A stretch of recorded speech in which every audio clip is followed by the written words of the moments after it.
Yo, what's good, everybody? My name is Cosmic, and I want to welcome you to my channel, Opinion Stated, where I give unfiltered, opinionated sports takes. Let's go.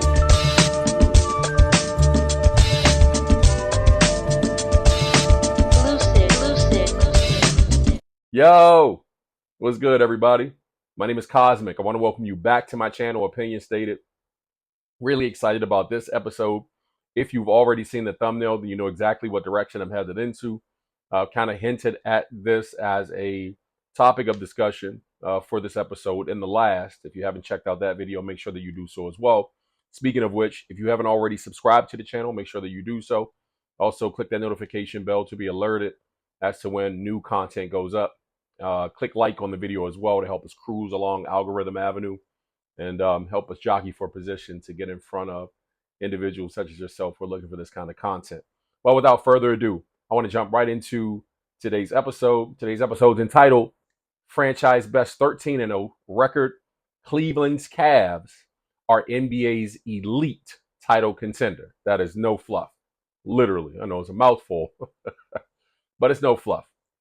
The Cleveland Cavaliers have shockingly jumped out to a 13-0 record to start this NBA season, this 2024-2025 NBA campaign. And I will be the first to admit that I was wrong about them. I was wrong. I literally NBA preseason, I did a premature preseason prediction show, also holding firm to the seeding as I saw based on the schedules or based on the rosters, etc. I held firm to where I had, Cleveland even selected. But I did a few episodes, produced a few episodes on that. And I could honestly say that, yeah, man, I was wrong. But let's take a look at where I had them seated. To begin with, I had them seated or had assumed and just projected that they would finish number 6 in the East for this season. I know. Hold on for a second. Bear with me. Just hear me out. They finished number 4 last year, but I figured with, Boston coming back as strong as ever, with obviously the moves that have been made out in Philly and also New York, and then, Giannis and the bunch coming back stronger, and then Indiana kind of retooling and running it back as well. I was like, man, I think Cleveland might be they might be like the 6th best team in the East. And I was wrong. But I wasn't like ridiculously wrong at the point of even this prediction for number 6. And let me explain.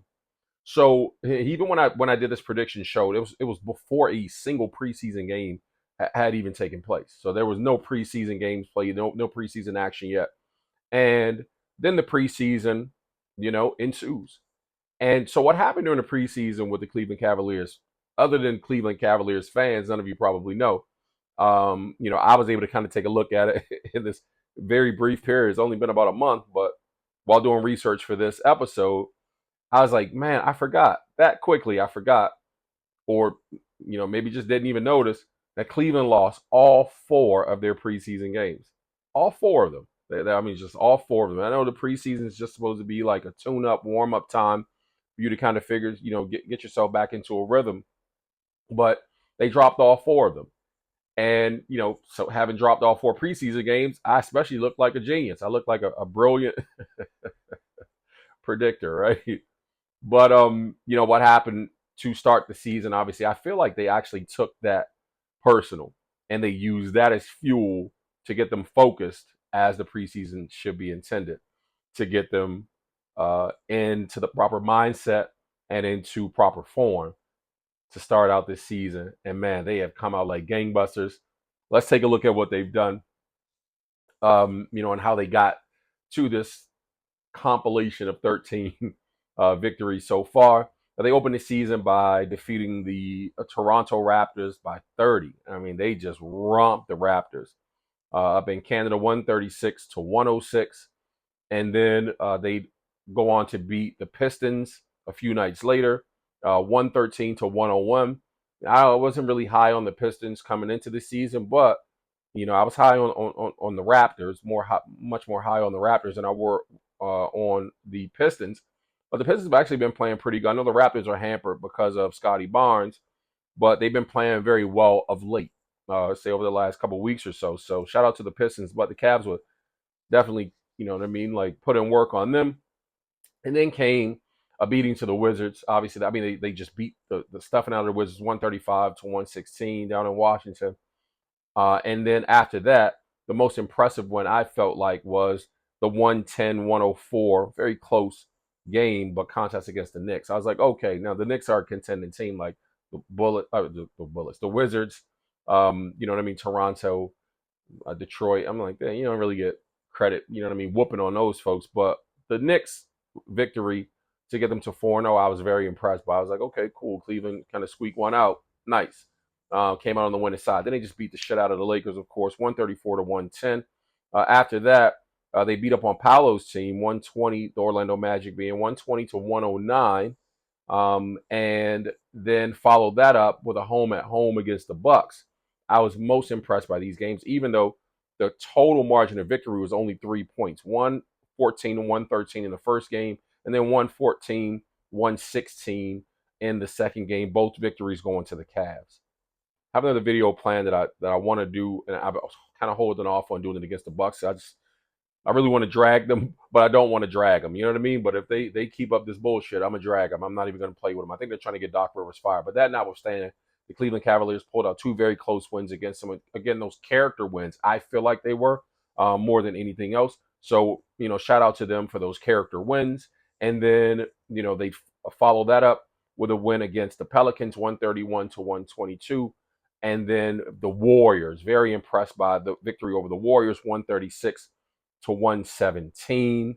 I believe that was last Friday. So I think Steph was definitely back, you know, for that contest. So I was impressed by that victory. They then beat on the Nets 105-101, or to going to beat the young Nets 105 to 100. And the Nets have been playing surprisingly well also, you know, to start the season. I was very low on the Nets.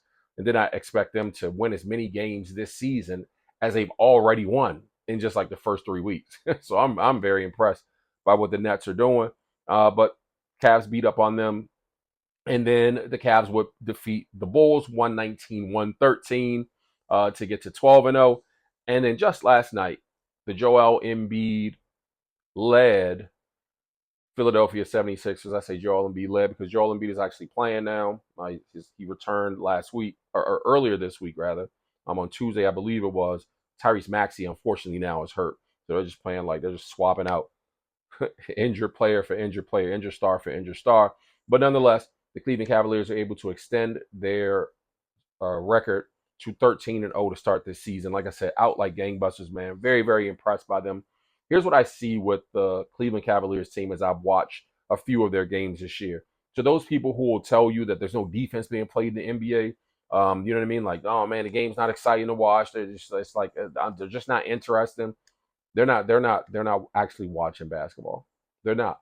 Because Cleveland's games, the games that I've watched, I've been most impressed by how much they lock in on defense, especially, you know, when in the second half. They've pulled out a lot of these games like kind of trailing going into the fourth quarter, or, you know, losing a lead and then being able to kind of get it back. But that's mostly done on the defensive end. Clearly, you have to hit shots also. But I've been very impressed by their defensive output. So shout out to Cleveland for that. Very, very good team. I love how unselfish they are and how much they share the ball and how balanced an attack they have. It's not just a Donovan Mitchell trying to dominate the ball, doing everything with it. You know what I mean? Like just offense running through me. Now I feel like they're running much more of a free flowing offense, or it's just a lot of motion, a lot of screen and roll, obviously, but they're involving Evan Mobley a lot more in their offense this year. And I think that that's the key. Like Evan Mobley, I was expecting to take a bit of a leap this year. And certainly out the gate, it looks like he's doing that. Darius Garland's been playing lights out as well. And of course, Donovan Mitchell is chipping in his. I'll get into their stats individually here in just a second. But before we do that, let's take a look at where this 13-0 start ranks as it pertains to the best starts in NBA history.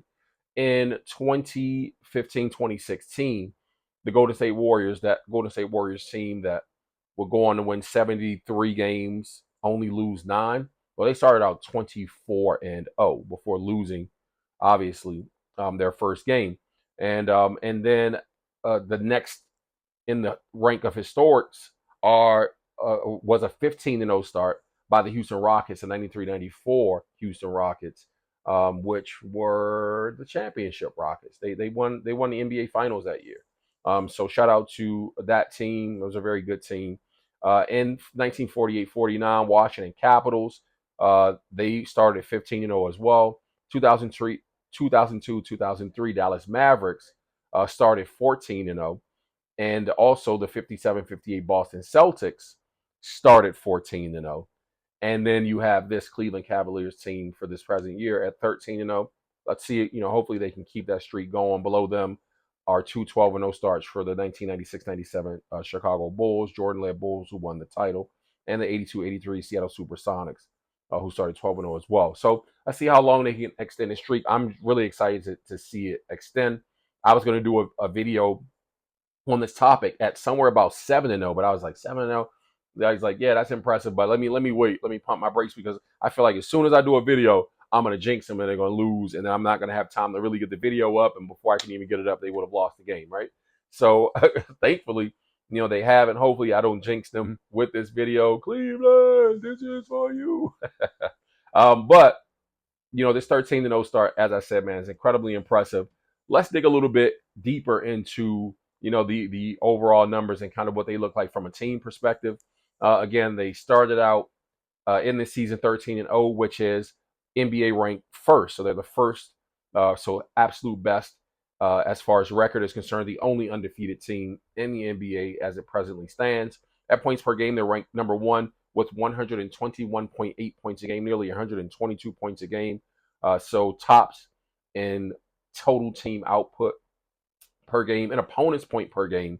They're giving up 110.1 points. They're tied for seventh with the Golden State Warriors in that department.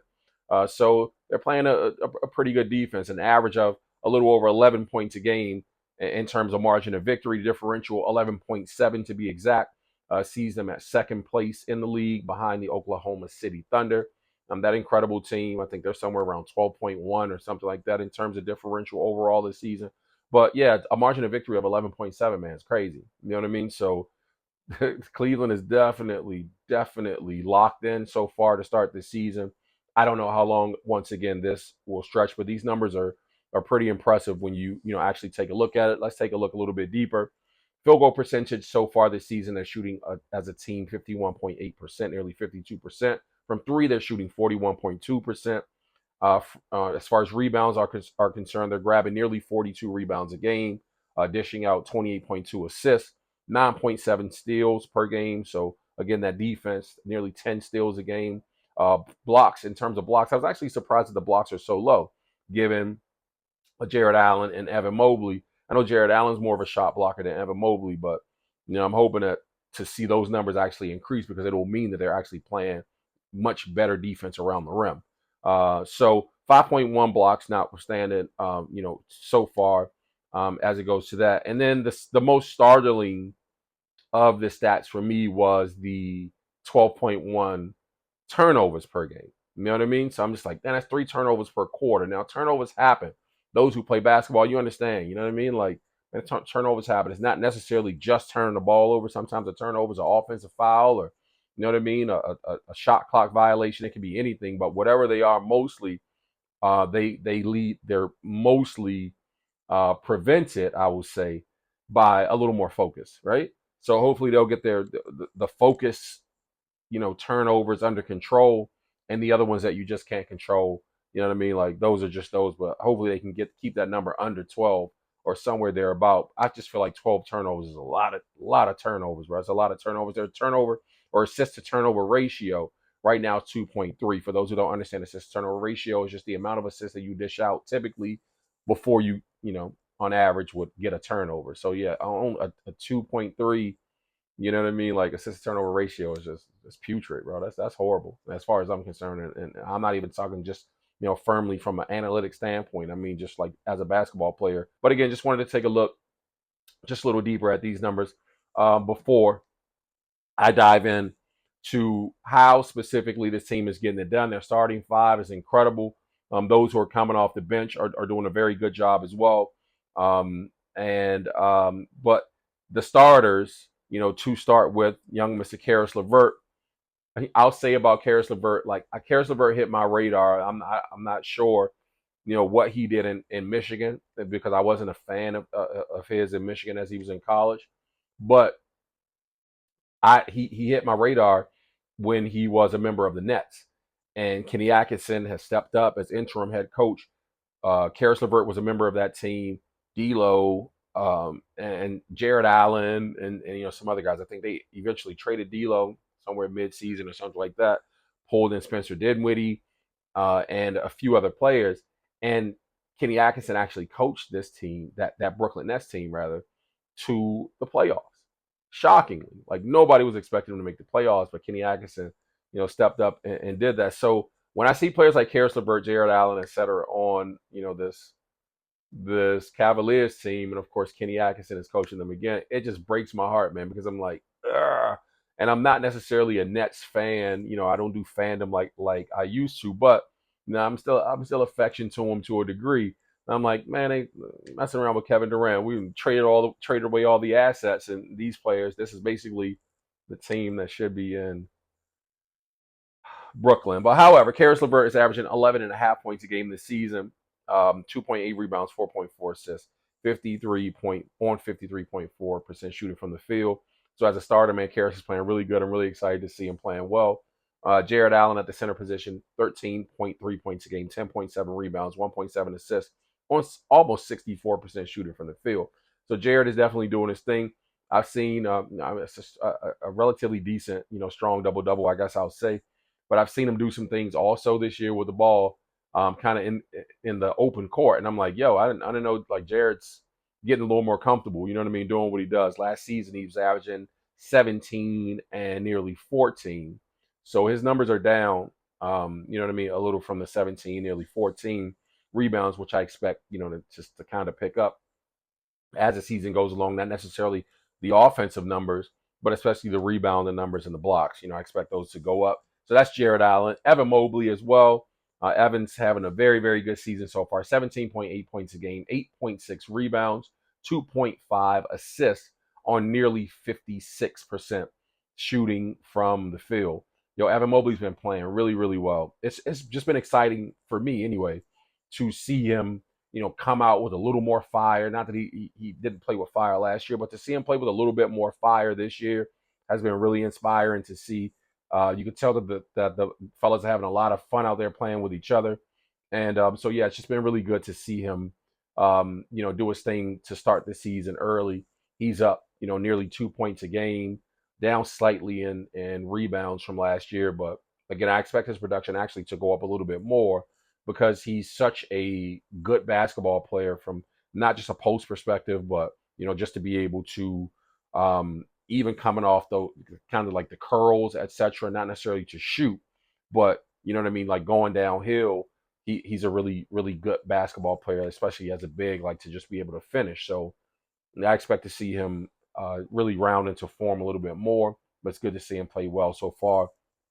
Darius Garland, like I said, has been playing lights out, man. 20.5 points a game, 2.2 rebounds, 6.5 assists a game on 53.4% shooting. So Darius Garland has come out very focused. It's been really, really good to see him having fun and just kind of this restored kind of fervor and just life that he has out there giving it to the game. So shout out to Darius Garland.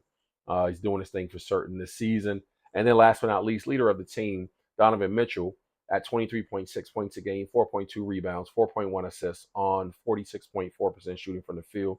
So again, it's probably the most impressive thing that I said to me is that how balanced everything is for them, even offensively. And we know that Donovan Mitchell can get a bucket, bro. He can get a bucket anytime that he wants. The guy's a walking bucket. But to have him not necessarily have to be the guy that drops 40 or 50 and some amazing scoring output to get them over the top, I feel like it's much more conducive for them long term.